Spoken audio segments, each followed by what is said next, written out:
Hello बच्चों, जैसा कि हमने पिछले वीडियो में देवताओं का मानवीकरण के बारे में पढ़ा था कि किस तरीके से देवताओं को मानवीकरण किया गया था, कैसे पर्सोनिफाइड किया गया था, और साथ में ही हमने पाश्चात्य विद्वानों की दृष्टि में वैदिक देवता के बारे में भी बात की थी।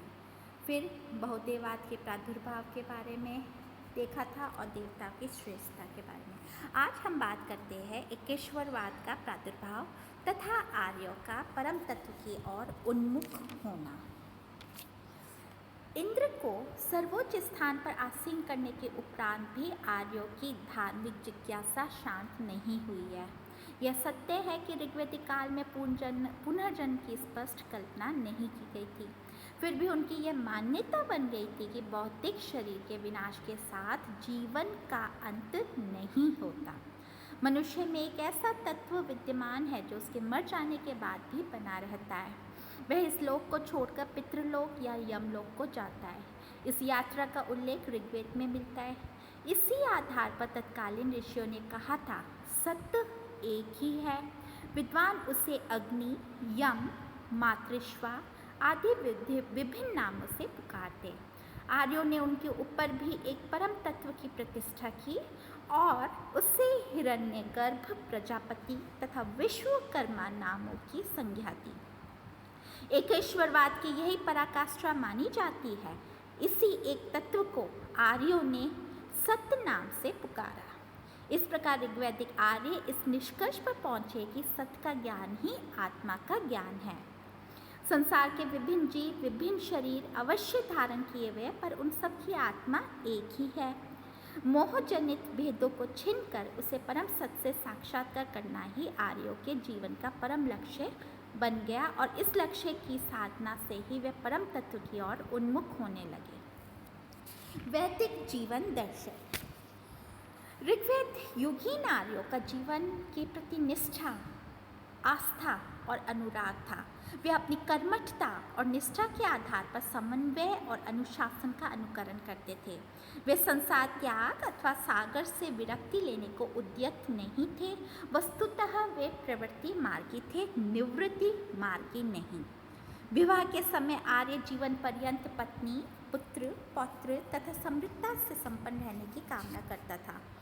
अपने जीवन के 100 वर्षों को वह सक्रियता, कर्मठता और सजनता से निश्चित रहकर व्यतीत करना चाहता था।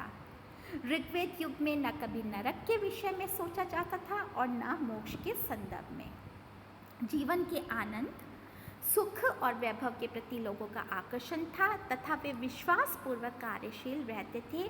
कल्याण और मंगल कामना सभी व्यक्तियों के जीवन का आदर्श था।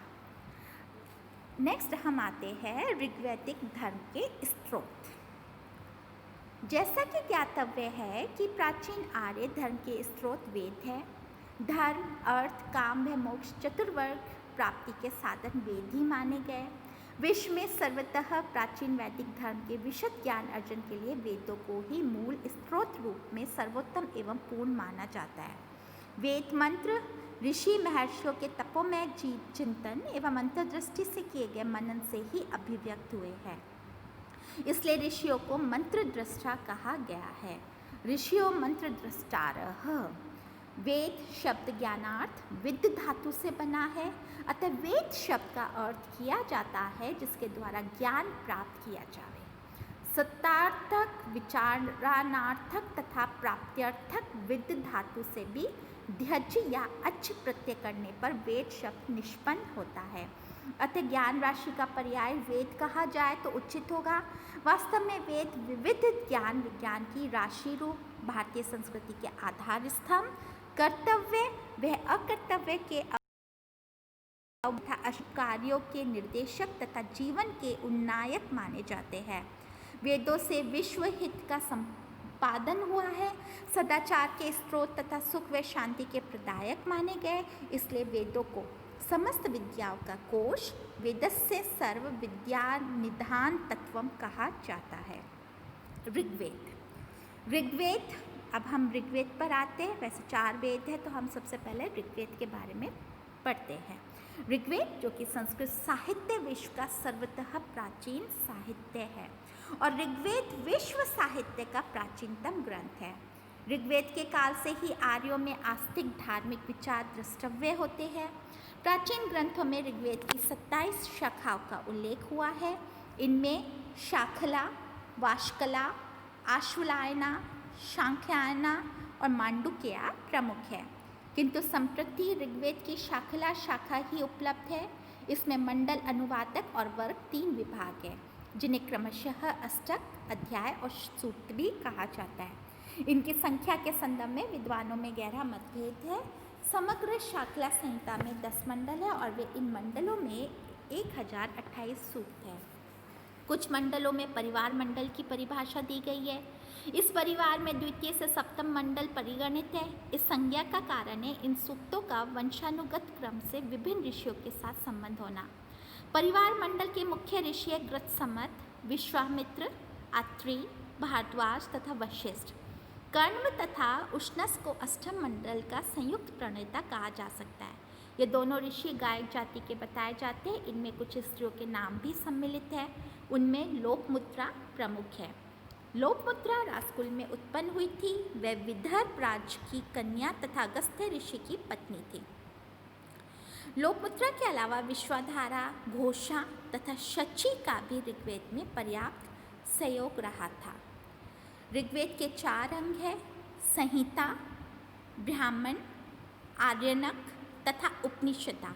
मंत्रों के समूह का नाम संहिता है। 4 अंग कौन कौन से हैं? संहिता, ब्राह्मण, आर्यनक तथा उपनिषदा। और इन मंत्रों के समूह का नाम क्या है? संहिता। यज्ञ के अनुष्ठान को न्याय में रखकर मंत्र संहिता का संकलन किया गया है। ब्राह्मण वेद का वह भाग है जिसमें वैदिक मंत्रों की व्याख्या की गई है। ऋग्वेद से संबंधित 2 ब्राह्मण ग्रंथ है, ऐत्रेय ब्राह्मण तथा शांखापन ब्राह्मण। इनमें भी ऐत्रेय ब्राह्मण है। इसमें विविध प्रकार के यज्ञों की चर्चा है, जैसे सोम यज्ञ, राजसूय यज्ञ आदि। इसमें विष्णु की महिमा का बखान है। शांखापन ब्राह्मण में रुद्र की महिमा का वर्णन है। ऋग्वेद के आर्यनक का नाम भी ऐत्रेय है। यह ब्राह्मण ग्रंथों के परिशिष्ट भाग के समान है। शाखापन ऋग्वेद का दूसरा आर्यनक है। उपनिषद वेद के अंतिम भाग है। यही वेदांत के नाम से विख्यात है। ऋग्वेद से संबद्ध ऐत्रेय, कौशितकी तथा बास्कल मंत्रोपनिषद है। खिल की परिगणना वैदिक साहित्य में ही की जाती है। खिल का अर्थ है परिशिष्ट। अष्टम मंडल के अंत में 11 खिल उपलब्ध है। स्पष्ट है यह परिशिष्ट उत्तरकालीन अर्थात अर्वाचीन है। ऋग्वेद के 10वें मंडल में कई समाज सूक्त संप्राप्त है। उत्तरकालीन लौकिक संस्कृत की बहुसंख्यक कृतियों में इन समाज सूक्तों के कथ्य को आधार माना गया है। ऋग्वेद के उन सूक्तों के से प्राचीनतम आर्य सभ्यता एवं संस्कृति के क्रमिक विकास स्थिति को जानना संभव है। नेक्स्ट बच्चों, जो ऋग्वेद का जो रचना काल है वो हम नेक्स्ट